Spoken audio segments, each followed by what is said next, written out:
ഉള്ളൻകൊല്ലി പഞ്ചായത്ത് അംഗം ജോസിനെതിരെ തങ്കച്ചൻ പരാതി നൽകിയതായി അറിവില്ലെന്ന് KPCC പ്രസിഡന്റ് സണ്ണി ജോസഫ്. തങ്കച്ചനെ താൻ ഫോണിൽ വിളിച്ചിരുന്നു. അന്വേഷണത്തിൽ വീഴ്ച സംഭവിച്ചത് പോലീസിനാണെന്നും വിഷയത്തിൽ പാർട്ടിയിലെ ആർക്കെങ്കിലും പങ്കുണ്ടെന്ന് കണ്ടെത്തിയാൽ നടപടിയെടുക്കുമെന്നും സണ്ണി ജോസഫ് പറഞ്ഞു.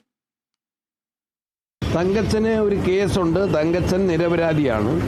അവിടെ നമ്മൾ പരിശോധിക്കുമ്പോൾ എന്താണ്, പോലീസിന് ഒരു മെസ്സേജ് വരികയാണ്, ഒരാളുടെ വീട്ടിൽ കാർ ഫോർസിൽ 11 മണിക്ക് വ്യാജ ചാരായം വെച്ചിട്ടുണ്ടെന്ന്.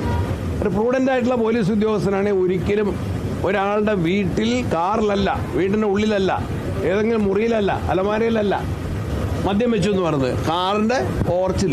എന്നിട്ട് ആളെ അറസ്റ്റ് ചെയ്ത് 17 ദിവസം ജയിലിൽ കിടത്തി തെറ്റാണ്. അതിൽ ആരുണ്ടെങ്കിലും അതിൽ ഒന്നാമത്തെ ഉത്തരവാദിത്വം പോലീസിനാണ്. ആ സാഹചര്യം ഉണ്ടാക്കിയത് ആരാണെങ്കിലും അവരെ സംബന്ധിച്ച് നടപടി സ്വീകരിക്കണം, നിയമപരമായിട്ടുള്ള നടപടി സ്വീകരിക്കണം. അതിലേതെങ്കിലും കോൺഗ്രസ്സുകാരുണ്ടെങ്കിൽ സംഘടന അതിനെ വളരെ ഗൗരവത്തിൽ കാണും. ഞാൻ ഈ തങ്കച്ചനുമായിട്ട് സംസാരിക്കും. അദ്ദേഹത്തിന് പ്രതികളിലേക്ക് എത്താനുള്ള യാതൊരുവിധ കാര്യങ്ങളുമില്ല.